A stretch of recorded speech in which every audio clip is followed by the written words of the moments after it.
이런 말씀 들어보셨는지 모르겠는데요. 9시 1분은 9시가 아니다. 들어보셨어요? 9시 1분은 9시가 아니다. 그게 당연하죠. 9시 1분하고 9시는 같은 시간이 아니죠. 도대체 무슨 뜻일까 아시는 분 있으실까요? 9시 1분은 9시가 아니다. 우리 방장로님 혹시 들어보신 적 있으십니까? 9시 1분은 10시입니까? 우리 장로님은 1시간을 앞당겨서 하시는군요. 1분에 1시간씩 왔다 갔다 하시는군요. 여러분들 이 9시 1분은 9시가 아니다라는 말은요, 우리 배달 전문업체, 배달의 민족이라고 하는 전문업체를 경영하는 우아한 형제들이라고 하는 그런 회사가 있습니다. 이 회사가 송파구에서 일을 가장 잘할 수 있는 11가지 방법, 그 첫 번째 나오는 문장에 포함되어 있는 말이 9시 1분은 9시가 아니다, 그런 말입니다. 자, 여러분들 무슨 뜻을 가진 그런 말이라고 생각하십니까? 특별히 우리가 예전에는 어떤 일을 계획할 때에 시간으로 계획을 세우잖아요. 몇 시부터 몇 시까지 무슨 일하고 몇 시부터 몇 시까지 무슨 일하고 이렇게 일정과 계획들을 세웁니다. 저 같은 경우도 뭐 일주일 단위로 이렇게 이제 보통 시간과 약속들을 정하게 되는데, 정말 바쁠 때는 한 4개의 일정이 중복되는 경우들이 있어요. 지난 화요일에는 제가 일정을 착각해가지고 2군데를 펑크를 내가지고 제가 아주 입장이 난처했던 그런 일이 있었는데, 하여튼 이 일정들을 짜게 되면 보통은 1시간, 아니 최소한 30분 정도는 이렇게 여유를 두고 시간을 짭니다. 그래서 보통 우리가 일정을 짤 때 30분 단위 내지는 1시간 단위를 최소 기준으로 하고, 이동거리가 있는 경우는 결국 뭐 한 1시간 반 정도까지 그렇게 여유를 두고 이제 시간 계획을 합니다. 근데 요즘에는요, 시간 계획을 짜는데 10분도 아니고 분과 초 단위로 시간 계획을 짠대요. 그래서 나온 말이 분초 시대입니다. 분초 시대. 오늘 설교 제목이 분초 사회의 시대, 그렇게 제가 제목을 정했는데요. 여러분들 올해 우리나라 사람들이 살아가는 삶의 방식 중에서 특별히 나타나는 현상 중에 하나가 뭐냐면, 삶의 시간들과 계획들을 정하는 데 있어서 분 단위로, 초 단위로 계획을 세운다는 거예요. 여러분들 어떻게 생각하십니까? 왜 사람들이 이런 일을 행하게 될까요? 사실 우리나라 사람들은 빨리빨리에 굉장히 익숙한 사람들이에요. 그죠? 여러분들도 뭐 다 느껴보신 일이겠지만은, 특히 동남아 같은데 한국 사람들이 많이 여행을 가는 곳에 가면 식당이나 혹은 기념품 파는 곳에서 쉽게 들을 수 있는 말이 뭔지 아시죠? 잘 모르세요? 예? 그러니까 우리 동남아 가가지고요, 그 상점 주인이나 식당 주인들이 한국 사람이라는 걸 알고 나면 그 다음에 반드시 나오는 말이 어이 빨리 이 얘기를 아주 뭐 그냥 쉽게 쏟아냅니다. 우리나라 사람들 굉장히 바쁘게 살아서 그런지 몰라도 빨리라는 말에 굉장히 익숙한 사람들이에요. 뭐 제가 언젠가도 그 말씀드렸지만, 자판기에서 커피 뽑을 때 아직 커피 나오지도 않았는데 손 놓고 기다리고 있는 사람들이니까, 그리고 커피 그치지도 않았는데 잡아 빼다가 그 커피물에 손 디기도 하고요. 그렇죠? 엘리베이터, 뭐 저도 마찬가지입니다만, 엘리베이터 타자마자 버튼부터 누르고 문 닫힘 눌러가지고 빨리 올라가려고 하고, 뭐 우리나라 사람들 급하게 살죠.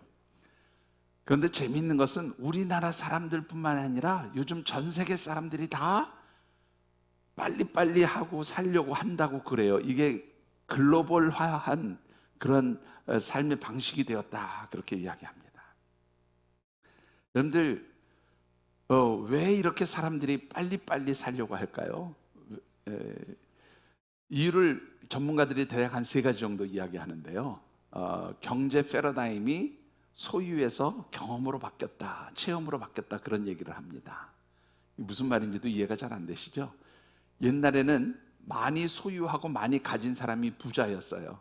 그렇죠? 그런 사람이 잘 사는 사람이에요. 근데 요즘에는 무엇을 많이 가지고 많이 소유했다고 잘 사는 사람이 아니라 많이 경험하고 많이 체험한 사람이 잘 사는 사람이라는 거예요. 그러니까 돈은 가지고 있지만 체험이 없고 경험이 없는 사람들보다, 여러분들 돈이 없을지라도 많은 것을 경험하고 체험한 사람들이 더 부자가 될 수 있는 가능성을 가지고 있다, 그런 얘기입니다. 그래서 이것을 뭐라고 표현하냐면 소유의 경제에서 체험의 경제로 패러다임이 바뀌었다, 그렇게 이야기를 해요. 자, 여러분들 소유하려면 돈이 중요하지만 체험하려면 뭐가 더 중요해요? 그 체험할 수 있는 시간이 더 중요해요. 그래서 시간을 굉장히 중요하게 생각하는 시대가 되었다, 그런 말입니다. 그래서 얼마 전까지만 해도 여러분들 우리가 흔히 들을 수 있는 말 중에 가성비 좋은 물건을 사야 된다는 말 많이 했어요. 그죠?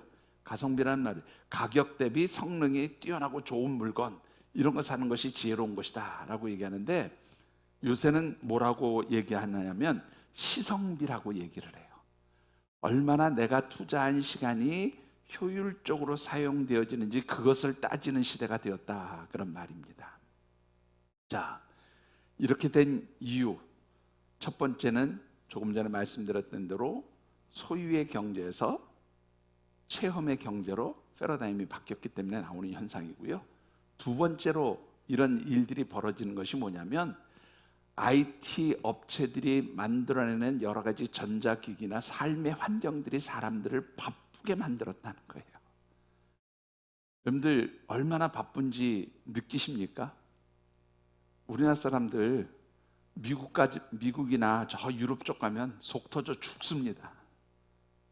왜 그런지 아세요? 웃으시는 분들은 경험하셨는지 모르겠는데 우리나라에서 인터넷 하다가 미국이나 유럽 가면 속 터져 죽습니다. 왜요? 너무 느려서. 인터넷이 안 되는 거는 안 되는 데도 많지만 설사 돼도 너무 느려요. 너무 느려요. 그러니까 요즘 IT 업체들은 바로바로 뭔가 이렇게 앞에서 결과물이 나와야 돼요. 제가 말씀 아직 안 드렸지만 나중에 한번 그런 기회로 보여드릴 수 있을 때가 있을 거라고 생각을 하는데요. 예를 들면 이런 겁니다. 요새 리튼이라든가 AI 이런 4.0, 4.5 이런 거는요, 내가 원하는 거를 쳐요. 예를 들면 아담과 하와가 세종대왕에게 한글 배우는 것을 그림으로 그려줘. 그렇게 컴퓨터에다 치면요 1분도 안 돼서 그림이 4장이 딱 떠요. 이거 가지고 내가 만족하지 않아서 다시 생성, 그리고 버튼을 누르면 8장을 그려줘요. 1분도 안 돼서. 또 다시 누르면 그 다음에 어떻게 해요? 12장이 나와요. 그런 시대예요. 옛날에는 그거 하나 그리려면 혼자서 몇 시간을 했잖아요.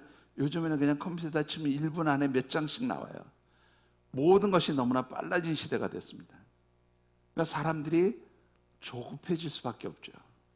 세 번째 이유는요, 여러분들 요즘에는 즐길 것, 하고 싶은 것, 재미있는 것들이 너무 많아서 그것을 다 누리고 살려면 바쁘게 살아야 된대요.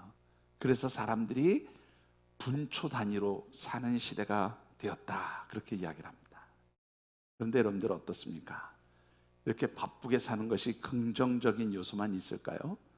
일부 전문가들이기는 하지만 사실은 이것을 좀 더 심각하게 보는 전문가들은요, 이거 굉장히 문제가 있다, 바쁘게 사는 건 문제 있다, 이렇게도 이야기합니다. 대표적인 예로 미국의 요한 할이라고 하는 그런 사람이 있어요. 이분이 쓴 책 중에 도둑맞은 집중력, 그런 책이 있습니다. 우리나라에도 번역된 책이에요. 한번 읽어보시면 재밌을 겁니다. 책 제목이 재밌죠? 도둑맞은 집중력. 이분이 이제 그런 얘기를 하는데, 미국 사람들이 1950년대보다 더 빠르게 말하고 덜 자고, 또 심지어는 도시민들 같은 경우는 20년 전보다 걸음이 10% 정도 빨라졌대요. 네. 바쁘게 산다는 얘기죠. 과거보다 더 바쁘게 산다는 거예요. 그런데 이 바쁘게 살다 보니까 어떤 문제가 생겼냐면, 미국의 청소년들은 어떤 일에 집중할 때 65초 이상을 못 버틴대요. 그런데 65초라는 시간이 얼마쯤 되는지 아시죠? 1분 5초가 지나면 그 일에 집중하지 못한다는 거예요. 예. 직장인들은요 3분 이상을 집중하지 못한답니다. 여러분들은 굉장히 뛰어나신 분들이세요. 저같이 설교 길게 하는 목사의 설교를 이렇게 집중해서 들어주시니 참 저는 행복한 목사입니다. 요즘 시대 사람들이 집중력을 다 잊어버렸다는 거예요. 그런데 문제는 이렇게 집중력을 잃어버리게 되니까 어떻게 해요? 삶이 편안하지 않은 거예요. 쫓기듯 사는 거예요. 삶이 조급해진다, 그런 말입니다. 왜 이런 집중력을 잃고 바쁘게 사는 일들이 삶의 현상으로 나타나게 되었느냐? 어떤 전문가는 뭐라고 얘기하냐면, 이렇게 분초를 다투면서 살아가는 삶은 실패에 대한 두려움 때문에 나타난 현상이다, 그렇게도 얘기해요. 빨리 해보고 안 될 것 같으면 빨리 포기하고 새로운 곳으로 가야 되기 때문에 이런 현상들이 나왔다, 그런 말이기도 합니다. 제가 생각해 보면 저는 개인적으로 이 분초 단위로 살아가는 이유, 집중력을 잃고 살아가게 되어지는 이유는 한마디로 말하면 삶의 여유가 없기 때문이에요. 삶의 여유를 잃고 살아가는 그 조급증 때문에 사실은 어떻게 해요? 우리가 이렇게 바쁘게 살아가게 되어졌다, 그런 말씀을 드리고 싶습니다. 자, 2월에 묵상하는 말씀의 주제, 우리 같이 한번 읽어보실까요? 제가 오늘 떼겠습니다. 드래곤 아이즈의 시대. 영적 가치를 소중히 여기며 살라. 예, 한 번 더 읽어보시죠. 드래곤 아이즈의 시대. 영적 가치를 소중히 여기며 예. 살라. 용의 그림에 마치 눈동자를 그려넣어서 완성시키는 것처럼 올해 우리나라 사람들이 용띠해에 10가지의 삶의 방식으로 자신의 삶을 완성시켜 가려고 한다. 그래서 이 드래곤 아이즈에 나오는 스펠들, 영자 단어들의 첫 자로 시작되어지는 것으로 시작되어지는 10가지의 라이프 트렌드를 이야기하고 있는데, 오늘 우리가 다 살펴볼 수는 없고 4가지 중에 마지막 한 가지 더 살펴보고 싶은 것은 바로 이 분초 시대를 살아가는 이 사회 속에서 하나님의 백성들은 어떻게 살아야 될까? 분 단위로 초 단위로 살아가려고 그렇게 바쁘게 쫓기듯 조급하게 살아가는 그런 사람들 속에서 우리 하나님의 백성들은 어떻게 사는 것이 정말로 하나님을 기쁘시게 하는 삶이냐 하는 것을 한번 말씀을 통해서 묵상해 보고 싶습니다. 오늘 우리에게 주신 하나님의 말씀은 여러분들이 너무나 잘 아는 사도 바울과 실라가 빌립보에서 복음을 전하던 중에 당하게 된 일을 기록한 말씀입니다. 주신 말씀을 묵상하는 가운데 사랑하는 우리 모든 하늘샘 가족들이 하나님께서 주시는 하나님의 백성, 하나님의 사람들만이 누릴 수 있는 그런 삶의 여유가 있어지게 되기를 주님의 이름으로 축원합니다. 자, 오늘 주신 말씀 통해서 먼저 묵상해 보고 싶은 것은요, 하나님의 백성으로서 삶의 여유를 누리며 살아가는 사람들은 과연 어떻게 살아가는 사람들일까 하는 거예요. 어떻게 살아가는 사람들이 하나님이 주시는 삶의 여유가 있는 그런 삶을 살아가는 사람들인가 하는 것인데요, 먼저 우리 참고 말씀 18절과 19절 그리고 23절과 24절 말씀을 같이 한번 받들어 읽어보겠습니다. 이같이 여러 날을 하는지라 바울이 심히 괴로워하여 돌이켜 그 귀신에게 이르되 예수 그리스도의 이름으로 내게 명하노니 그에게서 나오라 하니 귀신이 즉시 나오니라. 여종의 주인들은 자기의 수익의 소망이 끊어진 것을 보고 바울과 실라를 붙잡아 장터로 관리들에게 이끌어 갔다가 많이 친 후에 옥에 가두고 간수에게 명하여 든든히 지키라 하니 그가 이러한 명령을 받아 그들을 깊은 옥에 가두고 그 발을 착고에 든든히 채웠더니. 자, 여러분들 이 말씀을 좀 이해하기 위해서는 이 배경이 되는 상황들을 좀 살펴보는 것이 좋을 것 같습니다. 바울의 2차 선교 여행지 중에 하나였던 빌립보에서 복음을 전할 때입니다. 바울과 함께 2차 전도 여행에 함께 동참했던 동역자 실라와 그리고 바울이 이제 기도하는 장소로 올라가던 중에 한 귀신 들린 여자를 만납니다. 이 귀신 들린 여자는 귀신의 영을 받아서 점을 치는 그런 여자였는데요, 이 여자가 바울과 실라를 만나면서 계속 쫓아다니면서 뭐라고 외치는 거예요. 그러니까 이 일로 인해서 복음을 전하는 일에 이제 자꾸 방해를 받으니까 또 그 귀신 들린 여인의 영혼을 긍휼히 여긴 사도 바울이 예수 그리스도의 이름으로 그 귀신을 내어 쫓고 이 여인을 건강하게 정상적으로 회복시켜 줬어요. 그러자 이 여인의 주인들이 점을 쳐서 돈을 벌던 여인이 이제 점을 치지 못하게 되니까 그야말로 수입이 없어졌잖아요. 그래서 화가 나니까 바울과 실라를 이 로마의 행정관들에게 갖다가 고발을 하고 이 사람들 벌 주세요, 그렇게 욕을 한 겁니다. 그랬더니 이 로마의 행정관들이 바울의 신분이 어떤 사람인지, 로마의 시민권을 가지고 있는 사람인지 그런 거 확인도 안 한 채 이제 이 바울과 실라를 그야말로 채찍으로 치고 그 다음에 이제 옥에 가두게 되어진 것이죠. 자, 그런데 여러분들 유대 법에 따르면 채찍질을 할 때는 몇 대 이상 못하게 돼 있어요? 예, 몇 대 이상 못 때리게 돼 있어요? 40에 하나 감한 것까지만 때릴 수 있으니까 몇 대예요? 39대까지만 때릴 수 있어요. 그런데 유대법은 39대까지만 때릴 수 있지만 로마법에서는 어떻게 되어 있냐면 채찍질은 무제한 할 수 있어요. 아마 이 로마의 법으로 사도 바울과 실라도 채찍질을 당했으리라, 그렇게 우리가 추정을 하게 됩니다. 바울과 실라가 얼마나 많은 매를 맞았는지 우리가 상상조차 할 수도 없을지도 모릅니다. 어쩌면 그 등은 채찍질에 맞아서 마치 박고랑처럼 그렇게 패이고 온몸에는 피멍이 가득 들었을 것입니다. 상처가 난 것은 쓰리고 아프고 그 맞은 통증으로 인해서 많은 고통이 있었을 것입니다. 그런데 여기서 끝난 것이 아니라 이번에는 그 발에 무엇을 채웠는가 하면 착고라는 것을 채웠어요. 그런데 이 착고라는 것이 우리 발을 이렇게 움직이지 못하도록 묶어놓는 사슬 정도로 생각하시면 이거는 조금 여러분들이 잘못 생각하는 거고요. 본문에서 말하는 이 착고라는 것은 일종의 고문도구인데 발을 최대한도로 벌리게 해놓고 그것을 이렇게 양쪽을 묶어놓는 거예요. 그러면 어떻게 해요? 이 발을 오므리지 못하게 고통을 주는 거죠. 일종의 형틀이고요, 고문도구입니다. 그런 곳에다가 이 바울과 실라를 묶어놨다고 말이에요. 그리고는 오늘 여기에 보면 깊은 옥에 가두었다. 그런데 이 깊은 옥이라고 하는 말은 뭐냐면 지하 깊은 곳에 있어서 햇볕도 들지 않고, 그래서 습하고 또 냄새나고 어둡고 그런 장소에 바울과 실라를 가두게 된 거예요. 여러분들 한번 생각해 보시죠. 여러분들이 만일 하나님의 말씀을 전하다가 어떻게 오해를 받아가지고 사람들에게 끌려가가지고 막 두들겨 맞고는 그야말로 저 지하 깊은 곳에 누구도 알지 못하는 그 속에 가서 고문도구를 형틀로 차고 갇혀있다. 만일 그러면 여러분들 무슨 생각을 하겠습니까? 나는 이제 죽었구나, 쥐도 새도 모르게 가게 생겼어, 그런 생각, 그런 두려움이 생기지 않을까요? 여러분들, 이 바울과 실라가 처한 환경과 상황들을 따져보면 정말로 두려운 상황입니다. 언제 죽을지, 어떻게 아무도 모르게 그렇게 죽음을 당하게 될지 그야말로 조급하고 위기에 처해 있는 그런 상황이라고도 말씀을 드릴 수가 있습니다.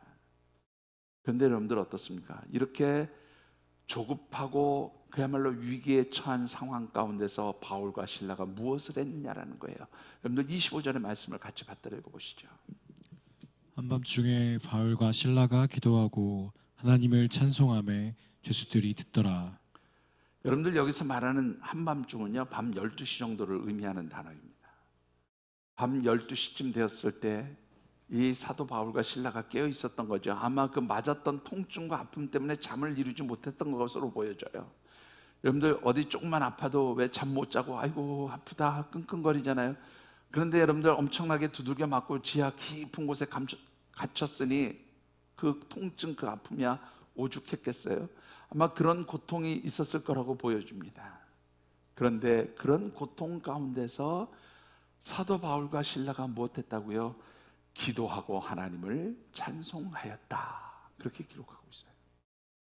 여러분들, 이 기도하고 찬송했다는 말을 원문 성경에 보면 조금 뉘앙스가 달라요. 그들의 기도가 찬송이 되었다, 그런 말이에요.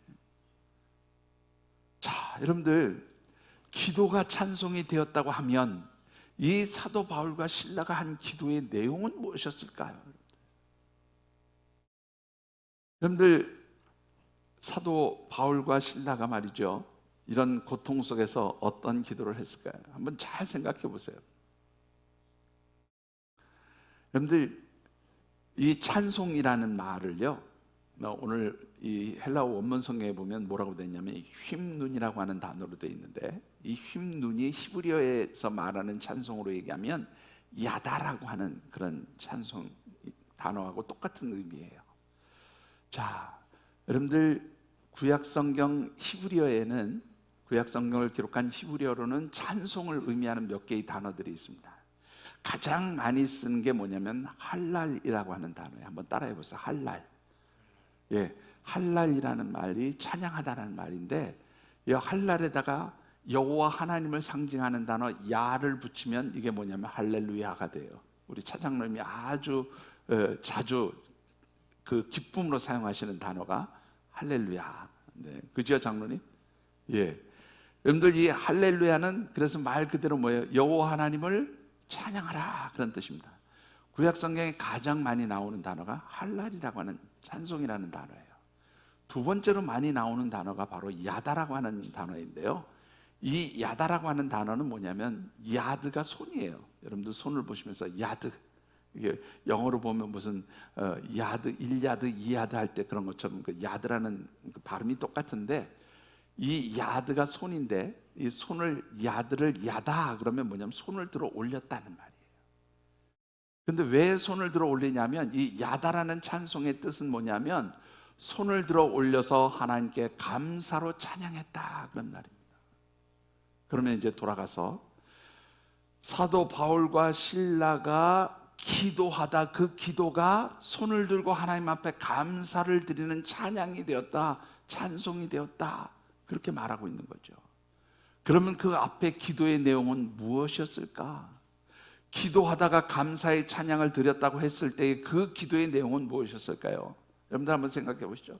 하나님 살려주세요. 우리가 복음을 전하다가 이렇게 억울하게 매를 맞고 옥에 갇혔습니다. 하나님, 불쌍한 영혼을 긍휼히 여기셔서 그 귀신 들린 여인을 고쳐줬는데, 하나님 상을 주시지 못할 망정, 칭찬받기는 못하실 망정, 해도 너무하시는 것 아닙니까? 우리를 도와주시고 정말로 그 여인을 고쳐준 것으로 인해서 복음이 증거되게는 못하실 망정, 이렇게 고통을 당하게 하고 두들겨 맞게 하고 옥에 갇히다니요, 하나님 해도 너무하는 것 아닙니까? 그렇게 하나님 앞에 불평과 원망을 쏟아놓는 기도를 했을까요? 아니면 하나님 감사합니다, 복음을 전하다가 이런 환경까지 처하게 하신 것도 우연이 아닌 하나님의 섭리가 있음을 믿습니다. 그리스도의 남은 고난을 교회를 위해서 내 몸에 채우게 하시는 하나님, 모든 것이 합력하여 선을 이루게 하시는 하나님, 비록 옥에 갇혔을지라도 이 옥 중에서 이 자리가 하나님의 예비하신 뜻과 선한 섭리가 나타나는 자리가 될 줄 믿습니다. 모든 것을 합력하여 선을 이루게 하시는 하나님, 이곳에도 선한 하나님의 역사가 나타나게 하실 줄 믿습니다. 감사합니다. 이런 기도를 했을까요? 아마 기도하다가 그 감사의 찬양이 되었다는 말을 우리가 짐작해 보면, 하나님 앞에 불평과 원망하는 그런 기도가 아니라, 하나님, 이 자리에도 하나님의 선하신 뜻이 있는 줄 믿습니다, 그런 감사의 기도를 드렸는 줄 압니다. 여러분들 어떻게 생각하세요? 누구에게나 다 이런 자리가 있어요. 살다 보면 정말로 힘들고 어려운 자리들이 있습니다. 내 힘과 능력으로 해결을 하지 못하는 그러한 불편한 자리들이 있습니다. 심지어는 죽을 것 같이 힘든 자리들이 있어요. 그럴 때 여러분들은 하나님 앞에 무슨 기도합니까? 하나님, 내가 그래도 열심히 헌금도 드리고 예배도 참석하고 정말로 하나님 기쁘시게 한다고 이런저런 봉사도 하고, 정말 하나님, 내가 이렇게 살았는데 이게 뭡니까 도대체? 그렇게 불평하고 원망하시겠습니까? 아니면 하나님, 내게 고난 주신 것도 하나님의 주권과 섭리 가운데 이루어진 일인 줄 믿습니다. 이 고난과 어려운 환경 속에서도 하나님의 선하신 역사가 나타날 줄 믿습니다. 하나님의 뜻이 이루어지게 하옵소서, 그런 기도를 하시겠습니까? 여러분들, 오늘 이 사도 바울과 실라가 그 험악한 환경, 생명을 잃을 수도 있는 그런 위기와 조급한 상황 가운데서 하나님 앞에 기도했고 손을 들어 찬송하며 감사했다고 하는 것은 사실 굉장히 중요한 상징적 의미가 있어요. 여러분들, 어떤 의미가 있을까요? 이 바울과 실라가 그런 위기의 상황, 그런 어렵고 험악한 상황 가운데서 기도하고 찬송했다는 것은 아직 그들에게는 뭐가 있어요? 여유가 있다, 삶의 여유가 있다 하는 것을 보여주는 그러한 행동이 기도와 찬송이었다는 거예요. 여러분 한번 생각해 보시죠.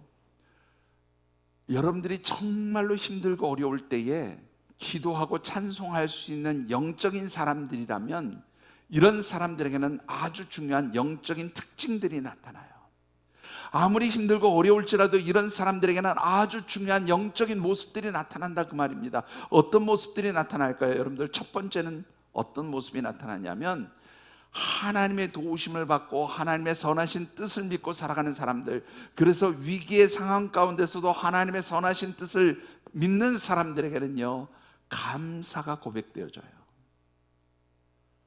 여러분들, 앞서도 잠시 말씀을 드렸지만 사도 바울과 실라가 이 깊은 지하 감옥에서 무슨 기도를 하나님 앞에 했을까? 여러분들, 모든 주경학자들, 성경을 해석하는 학자들이 공통적으로 하는 얘기가 뭐냐면 바울과 실라의 기도는 감사의 기도였다, 그렇게 얘기해요. 감사의 기도. 여러분들 한번 생각해 보시죠. 이게 감사할 조건입니까? 여러분들 정말로 이게 지금 망하지 않은 게 다행인데 이게 감사할 조건이냐고요.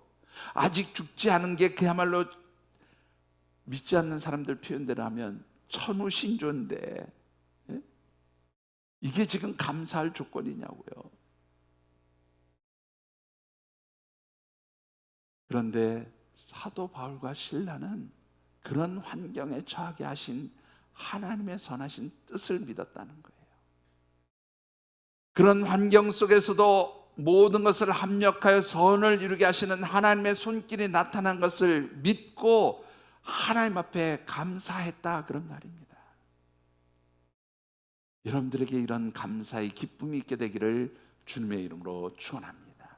정말로 힘들고 어렵지만 그래도 하나님 이 힘들고 어려운 것들을 선한 것으로 바꿔주실 줄 믿습니다. 그래서 감사합니다. 이런 고백이 진짜 믿음의 사람들의 고백인 줄 믿습니다. 자, 두 번째로는요, 정말로 어떠한 환경 속에서도 하나님을 바라보고 그래서 쫓기는 것이 아니라 조급하게 사는 것이 아니라 삶의 여유를 가지고 사는 사람들에게는 기쁨이 있습니다. 여러분들, 야고보서 5장 13절의 말씀을 같이 한번 읽어보실까요? 너희 중에 고난당하는 자가 있느냐 그는 기도할 것이요 즐거워하는 자가 있느냐 그는 찬송할지니라. 예, 고난당하는 자는 뭐 하라고요? 기도하라, 그렇게 말씀하고 있어요. 그리고 즐거워하는 자, 기쁨이 있는 자는 뭐 한다고요? 찬송한다는 거예요. 그러면 여러분들, 지금 사도 바울과 실라가 찬송했다는 것은 그들에게 뭐가 있다는 거예요? 기쁨과 즐거움이 있다, 그런 말이 되는 거죠. 여러분들이 볼 때 기쁨과 즐거움이 있는 상황입니까? 여러분들 어떻게 생각하세요? 예? 이 상황이 기쁨과 즐거움이 있는 상황이세요? 여러분들 같으면 나 진짜 기뻐, 나 이렇게 두들겨 맞아서 기뻐, 이렇게 막 온몸에 피멍이 들 정도로 맞고 막 찢어져 가지고 피가 나는데 기뻐 하실 수 있으시냐, 그 말이에요. 놀라운 것은요, 그럼에도 불구하고 이들은 기뻐했다는 거예요.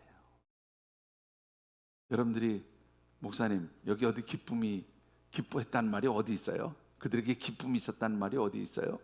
그렇게 물어보실 줄 압니다. 당연히 그런 질문 나오겠죠.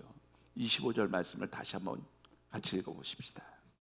한밤중에 바울과 실라가 기도하고 하나님을 찬송하며 죄수들이 듣더라. 여러분들, 여기서 굉장히 특별한 단어가 하나 나와요. 죄수들이 듣더라.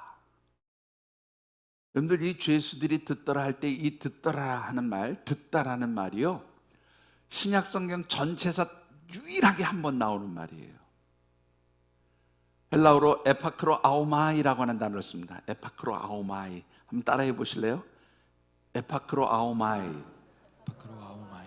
예, 뭐 내가 무슨 헬라 말을 하겠다고 따라해보라 그래. 그냥 들어가고 듣고 넘기면 되지. 에파크로 에오마이라고 하는 말은요, 신약성경 전체에서 딱 한 번 쓰는 단어인데요.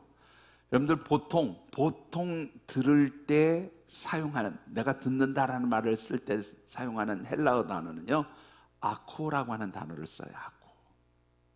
아코. 그런데 이 본문에서만큼은 아코라는 단어를 쓴 게 아니고 뭐냐면 에파크로 아오마이라고 하는 단어를 씁니다.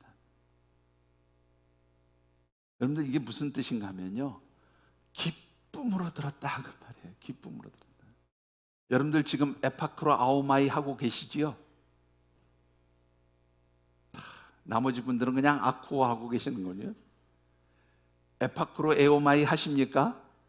여러분들 지금 이 시간 하나님의 말씀을 듣는 것이 기쁨이십니까? 그렇게 되어질 거라고 저는 믿습니다. 예. 이 사람들은, 죄수들은 그 사도 바울과 신라의 기도와 찬송 소리를 에파크로 에오마이라고 하는 그런 마음으로, 아오마이라고 하는 말로 들었다는 거예요.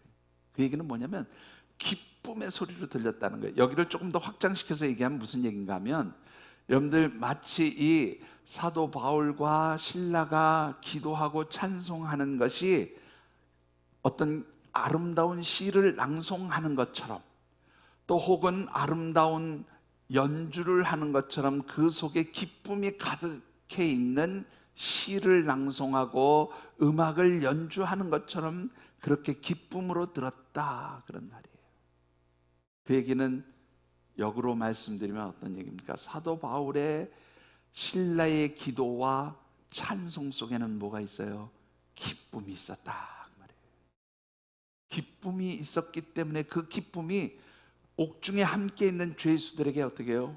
전염되어지는 거죠. 그 기쁨, 그 감사가 옥중의 죄수들에게 나누어진 거예요.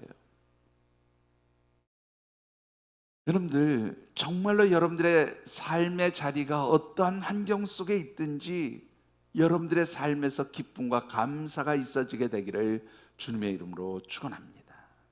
여러분들, 그것이 바로 하나님을 믿는 사람들이 누리는 여유인 거예요.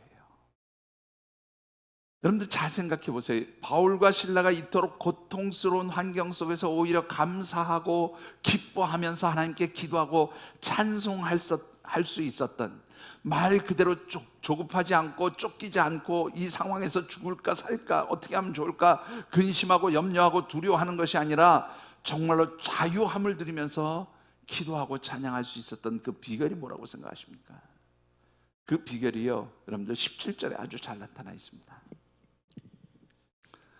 그가 바울과 우리 따라와 소리질러 이르되 이 사람들은 지극히 높은 하나님의 종으로서 구원의 길을 너희에게 전하는 자라 하며.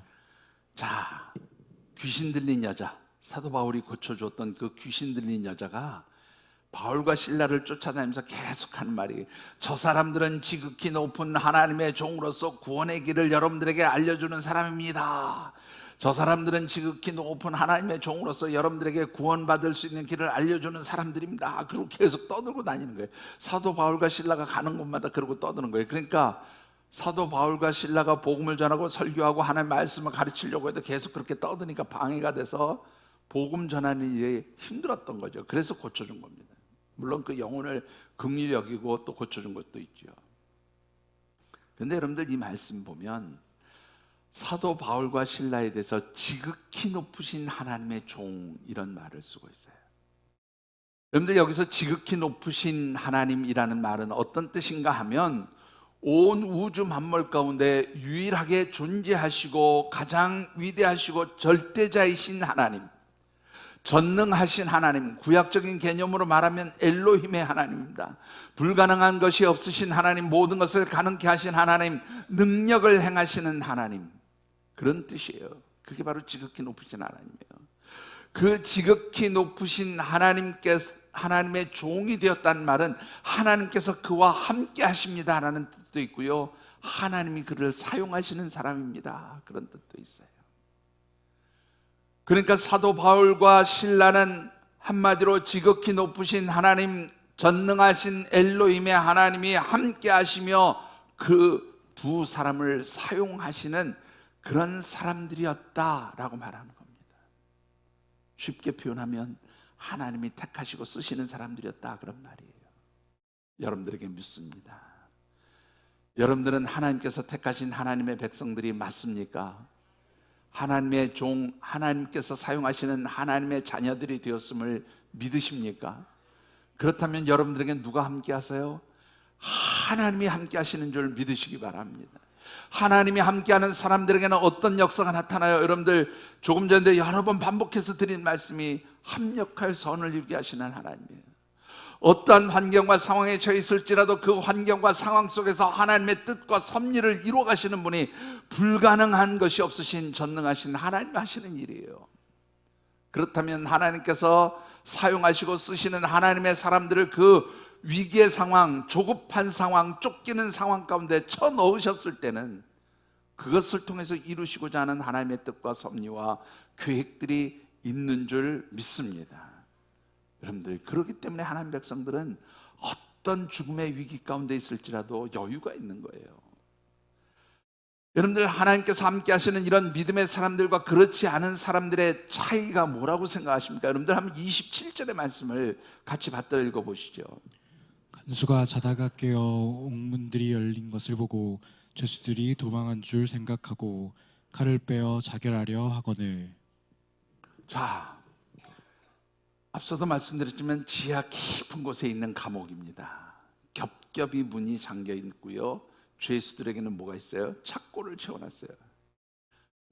움츠리고 뛸래 뛸 수도 없는 그런 상황입니다. 여러분들, 만약에 여러분들이 그런 곳에서 간수를 한다 그러면 어떻습니까? 깨어서 눈을 부릅뜨고 지키겠어요? 아이고, 뭐 내가 뭐 부릅뜨고 지켜봐야 도망도 못 갈 거 잠이나 자지, 그러시겠습니까? 전자입니까, 후자입니까? 아니, 그 정도 묶어놨으면 편하게 자지, 그걸 뭘 감시하고 있어요? 미련한 거죠, 그죠? 그러니까 이 간수도 그냥 잠이 들었던 모양입니다. 그런데 여러분들, 오늘 본문의 말씀대로 지진이 났어요. 막 흔들리더니 옥문이 다 열렸어요. 그러니까 아마 이 간수도 깜짝 놀라서 깬 것 같아요. 그런데 옥문이 열리니까 이 간수가 무슨 생각을 해요? 죄수들이 다 탈출했구나, 이제 나는 죽었구나, 그러고 자기 스스로 목숨을 끊으려고 했다고 말이에요. 근데 여러분들, 여기서 잠시 좀 생각해 보시죠. 워낙에 지하 깊은 곳, 햇빛도 들지 않은 그런 어두컴컴한 곳이니까 옥문이 열렸어도 그 안이 잘 보이지 않았던 것은 당연한 일이겠죠. 그런데 여러분들, 오늘 이 말씀을 쭉 보면 사도 바울이 야, 우리 여기 있다, 우리 안 도망갔어, 그렇게 얘기했을 때 등불을 들고 들어가서 확인하잖아요. 그러면 한번 반대로 생각해 보시죠. 아무 소리가 나지 않았을지라도, 옥문이 열려 있을지라도 일단은 뭐부터 하는 게 맞아요? 죄수들이 도망갔는지, 아직도 옥 속에 갇혀 있는지, 그것부터 확인하는 게 먼저 아닙니까? 제 말이 틀렸어요? 여러분들은 어떤 문제가 딱 터지면 이게 어떤 상황인지 확인도 안 하고 이제 나 죽었구나 그러고 가서 뒤로 누우실래요? 일단은 어떤 상황인지 파악을 해야 되는 거 아니겠어요? 그렇다면 이 간수는 등불을 가지고 들어가서 죄수들이 도망갔는지 안 도망갔는지 확인부터 해야 되는 거예요. 그런데 이 간수는 확인도 하지 않은 채 뭐라고 그래요? 이제 죽었구나 그러고 스스로 자결하려고 했다는 거예요. 물론 이렇게 될 수밖에 없었던 것은 당시의 로마법에 의하면 간수가 죄수들을 지키다가 죄수가 도망가면 죄수를 대신해서 자신이 생명으로 값을 치르든지 아니면 그 죄수가 받았던 형벌을 그대로 간수가 받게 되어 있었다고 그래요. 그러니까 그 감옥에 갇혔던 여러 죄수들이 다 도망갔으니 이제 이거는 죽을 수밖에 없다라고 생각하고 스스로 죽으려고 했다라는 거죠. 그런데 조금 전에도 말씀드렸지만 먼저 확인부터 해야 된단 말이에요. 근데 확인하지 않았어요. 왜 그렇습니까? 쫓기는 거예요. 조급한 거예요. 무엇 때문에 쫓기고 조급해요? 믿을 데가 없으니까 쫓기고 조급한 거예요. 내 힘, 내 능력으로 해결할 수 없다고 생각하니까 조급해지고 쫓기는 거예요. 그런데 하나님의 백성들은 절대로 조급하고 쫓길 수가 없어요. 왜 그렇습니까? 마태복음 11장 28절 말씀만 같이 읽어보시죠. 수고하고 무거운 짐진 자들아 다 내게로 오라 내가 너희를 쉬게 하리라. 어떻게 한다고요? 수고하고 무거운 짐진 자들아 내게로 오라 내가 너희를 쉬게 하리라.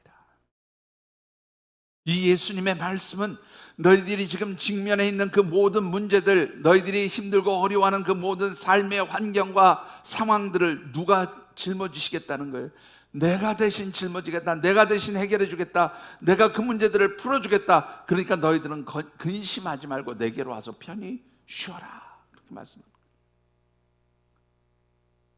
여러분들, 하나님의 백성들과 그렇지 않은 사람들의 차이점이 뭡니까? 하나님의 백성들은 어떤 삶의 위기와 문제들을 만날지라도 그것을 맡길 수 있는 그런 곳이 있어요. 누구십니까? 우리의 아버지이신 하나님이 바로 그분이십니다.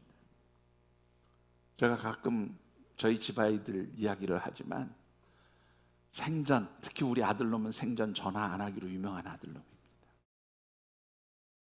그런데 이 아들놈이 저에게 전화를 할 때는 반드시 그 다음에 뭐가 있냐면 아빠 나 뭐가 힘들어요 도와주세요. 이럴 때만 전화해요. 어떻게 생각하세요? 90살님. 그 집 아들들은 안 그러, 그 집 아들 딸은 안 그러죠? 웃는 거 보니까 그 집 아들도 그런가요?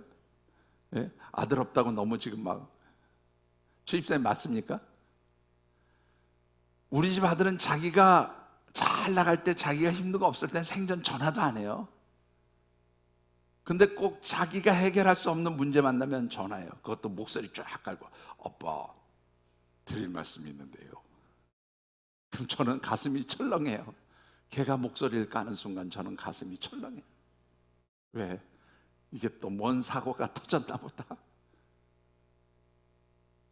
여러분들, 그게 부모예요. 그게 자식 가진 부모의 마음이에요. 근데 여러분들의 아버지가 누구시라고요? 하나님이시잖아요. 그러면 여러분들이 문제가 생겼어요? 어려움이 생겼어요? 누구한테 전화해야 돼요? 하나님, 아버지시라며요.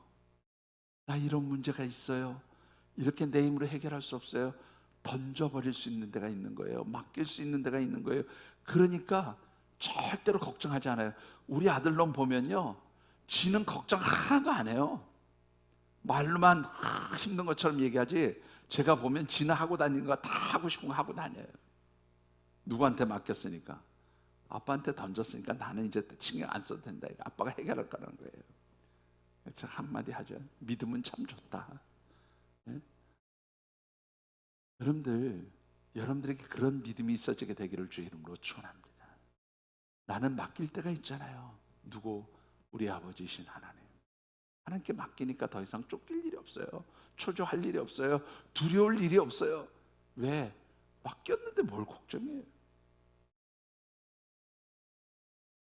여러분들, 이 간수는요, 맡길 데가 없는 거예요. 내가 지금 이 상황에서 결국 나에게 찾아올 것은 내 힘과 능력으로 해결할 수 있는 방법이 없다. 그러니까 이제는 어떻게 해요? 고통당하고 죽느니, 끌려가서 고문당하고 죽느니 그냥 편안하게 내가 죽자, 그겁니다. 그래서 확인도 안 하는 거예요. 여러분들, 정말로 여러분들이 처해 있는 삶의 환경을 하나님께 맡김으로 여유 있는 삶을 사시게 되기를 주님의 이름으로 축원합니다. 하나님께서 함께 하시고, 그래서 우리의 삶의 모든 짐들, 내게 있는 해결되지 않는 문제들을 하나님께 맡기고 어떠한 환경과 상황 속에서도 감사하고 기쁨으로 찬양하며 살아가는 사람들, 그런 사람들을 통해서 하나님은 어떤 역사를 나타내 보이실까요? 여러분들, 세 가지 역사가 나타나는 것을 볼 수가 있습니다. 첫 번째는요, 주변 사람들에게 기쁨을 나눠주고 감사를 나눠주게 해요. 앞에서 설명 다 드렸죠? 25절 다시 한번 읽어보십시다. 한밤중에 바울과 실라가 기도하고 하나님을 찬송하며 죄수들이 듣더라. 예, 바울과 실라의 기도가 기쁨의 기도, 감사의 기도, 찬양, 하나님께 영광을 올려드리는 그러한 기쁨이 있었기 때문에 그것이 누구에게 전염됐어요? 죄수들에게도 전염됐어요. 여러분들 죄수들이 기뻐할 수 있는 사람들입니까? 죄수들이 무슨 소리를 듣고 아, 참 저 소리가 기쁨의 소리구나 그렇게 들을 수 있냐고요. 제가 잘은 모르지만 저희 그 외사촌 형님이 교도관을 하셨어요. 이분 얘기가 그래요. 요즘은 뭐 어떤지 모르겠지만 그 형님이 그 교도관으로 있을 때는요, 허구한 날 쌈질에 다툼에 뭐 심지어는 죽이는 일까지 교도소에서 나온다는 거예요. 왜? 기쁨이 없으니까 그럴 수밖에 없어요. 근데 오늘 이 본문에 보면 죄수들이 기뻐했다는 거예요. 기쁨으로 들었다는 겁니다. 왜요? 사도 바울과 실라가 기쁨과 감사가 있는 사람이었기 때문에. 여러분들 한번 생각해 보시죠. 내가 정말 예수 믿는 사람이고 정말 하나님 의지하고 신뢰하는 하나님의 자녀인가 판단해 볼 수 있는 방법이 있어요. 그것은 바로 뭐냐면 여러분들의 주변 사람들이 여러분들 때문에 기뻐하고 감사하느냐 하는 것입니다. 여러분들, 기쁨의 사람, 감사의 사람들은 주변 사람들을 기쁘게 만들어요. 주변 사람들을 감사하게 만들어요. 주변 사람들을 행복하게 만드는 줄 믿으시기 바랍니다. 여러분들이 바로 이런 사람들이 되어지시기를 주님의 이름으로 축원합니다. 두 번째로는요, 모든 묶였던 것이 풀려지고 열려지는 역사가 나타납니다. 26절 말씀 같이 받들어 읽어보겠습니다. 이에 갑자기 큰 지진이 나서 옥터가 움직이고 문이 곧 다 열리며 모든 사람의 매인 것이 다 벗어진지라. 자, 앞에 이해라는 말이 나오는데 이 이해라는 말은 바울과 실라가 기도하고 찬송하였더니 그 기도가 찬송으로 변해서 하나님께 감사하고 기쁨으로 찬양했더니 그 결과 제일 먼저 뭐예요? 큰 지진이 났어요. 여러분들, 성경에서 큰 지진이 났다는 것은 특히 구약적인 개념을 인용해서 보면 이 지진은 뭐냐면 하나님의 임재하심이 있는 곳이에요. 하나님의 임재하심이 있을 때 땅이 흔들리고 구름이 가리워지고 그 다음에 뇌성, 큰 천둥의 소리가 났다, 그렇게 성경은 기록하고 있습니다. 오늘 본문에서도 보면 지진이 일어났다는 이 말은 결국 이 감옥 가운데 누구의 임재하심이 있는 거예요? 하나님의 임재하심이 있었다, 그런 말이에요. 그리고 그 하나님의 임재하심의 역사가 묶였던 모든 것들을 풀어지게 했어요. 하나님의 임재하심의 모든 역사가 닫혔던 문들을 다 열어지게 했다, 그 말입니다. 여러분들, 여러분들이 하나님 앞에 기쁨과 감사로 찬양하고 기도할 때에 하나님의 임재하심의 역사가 있고, 그 하나님의 임재하심의 역사가 여러분들의 삶의 모든 묶인 문제들, 해결되지 않는 그러한 닫혀진 문제들을 하나님께서 풀어주시고 열려지게 하시는 줄 믿습니다. 이게 바로 하나님의 백성들이 누리는 삶의 여유인 거예요. 마지막 세 번째는 이런 삶의 여유를 가진 사람들을 통해서 복음이 전해지고 영혼 구원의 역사가 나타납니다. 여러분들 30절로부터 32절까지 말씀을 같이 받들어 읽어보겠습니다. 그들을 데리고 나가 이르되 선생들이여 내가 어떻게 하여야 구원을 받으리이까 하거늘 이르되 주 예수를 믿으라 그리하면 너와 내 집이 구원을 받으리라 하고 주의 말씀을 그 사람과 그 집에 있는 모든 사람에게 전하더라. 여러분들, 바울과 실라를 통해서 간수와 또 아마 추정컨대 옥에 갇혔던 죄수들까지 복음을 받아들이고 하나님 예수 그리스도를 영접한 것으로 보여집니다. 왜 그랬을까요, 여러분들? 분명히 그들이 처해 있는 환경은 나랑 똑같아요. 아니, 어쩌면 나보다 더 열악하고 힘든 환경일지 몰라요. 그런데 그 힘들고 열악한 환경 속에서 지금 두드려 맞고 고통스러운 환경에서 어떻게 감사하냐 말이죠. 어떻게 찬양하냐 말이죠. 나보다 더 힘든 환경 속에 있는데 저들은 왜 감사할까? 저들은 왜 기뻐할까? 저들은 왜 찬양할까? 믿지 않는 사람들이 보면 이상한 거예요. 그러니까 찾는 겁니다. 왜 당신은 기뻐합니까? 왜 찬양합니까? 그때 복음이 전해지는 거죠. 우리는 누가 있기 때문에? 주님이 계시기 때문에, 하나님 함께 하시기 때문에, 내 삶의 모든 문제들을 풀어주시는 우리 아버지신 하나님 나와 함께 하시기 때문에 나는 이 상황에서 기뻐할 수 있습니다. 감사할 수 있습니다. 찬양할 수 있습니다. 그게 바로 복음을 전하는 통로가 되는 것이죠. 여러분들, 믿지 않는 사람들은 할 수 없는 신비예요. 믿지 않는 사람들은 볼 수 없는 영적 세계예요. 하나님의 백성들이 이 땅에서 그렇게 여유 있게 쫓기지 않고 살아가는 것, 바로 믿음의 역사입니다. 하나님을 바라보는 믿음의 눈이 열려진 사람들, 그런 사람들은 어떠한 환경 속에서도 기뻐할 수 있고 감사할 수 있고 찬양할 수 있고, 그러기 위해서 기도하는 사람들이 되어지는 줄 믿습니다. 여러분들의 삶의 자리가 어떠한 환경에 있든지 기쁨과 감사의 찬양이 있고 기도하는 그런 삶이 되어지시기를 주님의 이름으로 축복합니다. 그럴 때 여러분들의 삶에 묶였던 것이 풀려져요. 그럴 때 여러분들의 삶에 닫혔던 것들이 열려지게 되는 줄 믿습니다. 그럴 때 여러분들을 통해서 여러분들의 주변 사람들이 기뻐할 수 있어요. 감사할 수 있어요. 행복해질 수 있어요. 그리고 여러분들을 통해서 많은 영혼들이 하나님 앞으로 돌아오는 역사가 나타날 줄 믿습니다. 말씀을 맺습니다. 여러분들, 척추동물 중에서 세상에서 가장 느린 동물이 있습니다. 척추동물로서 세상에서 가장 느린 동물, 어떤 동물인지 아세요? 잘 모르시겠어요? 우리 젊은 사람들 혹시 아실까요? 척추동물 중에서 가장 느린 동물. 예, 예, 예, 맞습니다. 나무늘보예요. 나무늘보. 여러분들도 지금 막 이제 바로 검색하시려고 그러지 마세요. 제가 다 찾아보고 얘기하는 거니까. 저는 사실이 아닌 얘기는 하지 않습니다. 여러분들, 이 나무늘보의 속도가 어느 정도로 있냐면, 보통 우리 집에서 기르는 애완견 강아지들, 조그마한 강아지들을 기준으로 했을 때요, 여러분들, 이 나무늘보가 10cm를 움직이려면, 10cm는 한 요 정도 됩니까? 요 정도면 10cm 되겠죠? 요 정도 움직이는데 걸리는 시간이 30초래요. 30초를 걸려서 10cm를 움직인답니다. 만약에 이렇게 나무를 타는 짐승들 있잖아요. 표범 같은 짐승들 있잖아요. 왜? 그런 짐승들을 만나면 이 천적이거든요. 나무늘보의 천적이니까 죽어라 하고 도망가야 되겠잖아요. 그죠? 근데 이 죽어라 하고 도망가는 나무늘보가 천적을 만났을 때 도망가는 속도가 얼마냐면 1분에 4m 간대요. 죽는 거죠, 그냥. 네? 죽는 거죠. 그래서 많은 사람들이 이 나무늘보를 게으름의 상징으로 봅니다. 그런데 동물학자들 얘기는 전혀 달라요. 이 나무늘보의 그 느긋한 여유, 그 쫓기지 않는 여유가 오히려 열악한 환경 속에서 견디게 하는 능력이라는 거예요. 그래서요, 이 나무늘보는요, 저체온증에 안 걸린대요. 여러분들, 우리 사람은요, 자신의 체온에서 3, 4도만 낮아지면 저체온증으로 생명을 잃을 수 있습니다.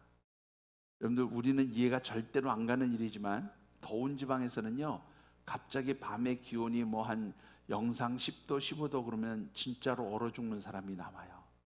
여러분들이 아니 무슨 영상 10도, 15도에서 얼어 죽어 그러는데, 여러분들, 기온차가 그렇게 심하기 때문에요, 그렇게 얼어 죽는 사람 생겨요. 그러니까 얼어 죽는 게 아니고 정확하게 말하면 저체온증으로 죽는 거죠. 갑자기 체온이 떨어져서. 네. 그런데 나무늘보는요, 저체온증에 걸리려면 24도 이상을 떨어져야 돼. 자기 체온에서 24도 이상을 떨어져도 안 죽는데요. 얼마나 대단합니까? 그리고요, 이 나무늘보는 움직임이 적어서, 하도 움직임이 적어서 산소 소모량이 적기 때문에 호흡을 제대로 하지 못할지라도 30분은 견딜 수 있대요. 그래서 물속에, 척추동물이니까 물속에 집어넣으면 호흡하는 데 문제가 생기잖아요. 근데 물속에 집어넣어도 30분 버틸 수 있대요. 여러분들 30분 버틸 수 있어요? 못 버티죠? 네. 나무늘보는 버틴대요. 그리고 웬만한 척추동물이 상처를 입고 죽을 정도의 상처를 입게 되면 대부분 죽는데, 나무늘보는 그 정도 가지고 안 죽는데요. 그냥 움직임이 없이 가만히 있으면서 그걸 치유한다는 거예요. 그런가 하면 10일 동안은 배설을 하지 않고도 산대요. 네. 굉장한 생존 능력이죠. 여러분들, 동물학자들이 하는 얘기는 나무늘보의 그 답답할 정도로 여유 있고 느림이 생존의 최고의 조건이라는 거예요. 여러분들, 하나님 백성들은 이 나무늘보보다 더 여유 있게 살 수 있는 힘을 하나님께서 주신 줄 믿습니다. 왜요? 하나님이 함께 하시니까. 하나님 내 모든 문제를 해결하시니까. 하나님 어떠한 환경 속에서 나의 아버지가 되셔서 나의 모든 것을 책임져 주시니까. 그래서 나는 삶의 여유가 있는 거죠. 어떤 환경 속에서도 여러분들 기뻐하고 감사할 수 있는 거죠. 하나님께 기도함으로써 찬양이 되어지는 거죠. 기도가 찬양이 될 수 있는 그런 힘을 하나님 우리에게 주신 줄 믿습니다. 그래서 여러분들을 통해서 주변 사람들도 기뻐하고 감사하고, 여러분들을 통해서 참으로 놀라운 하나님의 기적의 역사들이 나타나서 묶였던 것, 닫혔던 것들이 풀리고 열려지고, 또 많은 영혼들을 구원하는 역사가 여러분들의 삶의 자리에서 분명하게 나타나는 그런 역사가 있게 되기를 주님의 이름으로 축복합니다. 기도하겠습니다. 우리 각자 주신 말씀 붙들고 느끼고 깨닫는 대로 결단하며 기도하는 시간 같습니다. 하나님, 정말로 저희들의 삶이 힘들고 어렵고 힘들다고 고통스럽다고 하지만 우리 아버지 되신 하나님께서 우리와 함께 하실 때에 하나님, 더 이상 우리에게는 두려움이 아닌, 근심이 아닌, 쫓김과 당황함이 아닌 하나님 주시는 은혜로 하나님 저희들이 평강을 누리며 기쁨으로 감사로 하나님 앞에 나갈 수 있게 하시는 줄 믿습니다. 하나님, 오늘 나의 삶의 짐들을 내려놓습니다. 하나님, 내가 해결하지 못하는 묶였던 것들, 닫혔던 것들을 하나님 앞에 쏟아놓습니다. 하나님 역사하셔서 풀어주시고 해결하여 주시옵소서. 하나님 열려지게 하여 주시옵소서. 그래서 내 삶에서는 기쁨과 감사가 고백되게 하시고 찬양이 고백되게 하시고, 그래서 내 삶을 통해서 하나님의 역사를 체험한 사람들이 예수 믿는 역사 나타나게 도와주시옵소서. 하나님, 이 시간 역사하시는 하나님의 손길을 기대하면서 같이 결단하며 기도하겠습니다. 사랑의 아버지 하나님, 하나님의 은혜를 간구합니다. 하나님 도우십니다. 하나님 도와주시옵소서. 하나님 도와주시옵소서. 하나님의 은총을 도와주시옵소서.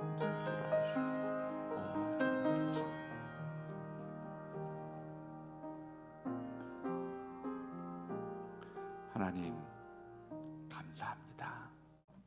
정말로 힘들고 고단한 삶의 자리에 있지만 아버지이신 하나님께서 함께 하시기에 저희들이 쫓기기보다, 두려워하고 조급해하기보다, 염려하기보다 하나님께 맡김으로 감사하는 사람이 되게 하시니 참으로 감사합니다. 이제 그 고난 속에서도 감사함으로 말미암아 저희들의 고난이 기쁨의 자리에 찬양이 나오는 자리가 되게 하시고, 그 자리를 통해서 하나님의 살아 역사하심을 증거할 수 있는 진정한 하나님의 자녀들의 삶이 되게 하여 주시옵소서. 저희들이 기쁨과 감사로 살아갈 때에 삶에서 묶이고 닫혔던 모든 것들이 풀려지고 해결되는 역사가 있게 하옵시고, 우리의 삶을 통해서 복음이 아름답게 증거되며 전파되도록 하나님 저희들의 삶의 자리가 복음의 통로가 되게 하여 주시옵소서. 도우시기를 간절히 소원하오며 예수님 이름으로 축복하며 기도드리옵나이다. 아멘. 예, 우리 같이 다시 한번 인사 나누시지요. 우리 전우자 위원들과 함께 인사 나누십니다.